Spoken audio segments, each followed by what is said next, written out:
আপনি কি ছোট ছোট বিষয় নিয়েও অতিরিক্ত চিন্তা করেন? তাহলে শ্রীকৃষ্ণের এই অমূল্য বাণীটি আপনার জন্য। মন দিয়ে শুনুন। শ্রীকৃষ্ণ বলেন, অশান্ত মনের সুখ নেই।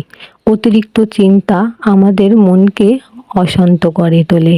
আর যখন মন অশান্ত থাকে তখন সুখ, শান্তি ও সঠিক সিদ্ধান্ত নেওয়ার শক্তি কমে যায়। শ্রীকৃষ্ণ আমাদের শেখান, ভবিষ্যতের ভয় নেই, আজকের কর্তব্যের উপর মনোযোগ দাও, যা তোমার নিয়ন্ত্রণে নেই তা নিয়ে উদ্বিগ্ন না হয়ে ধৈর্য ও বিশ্বাস রাখো।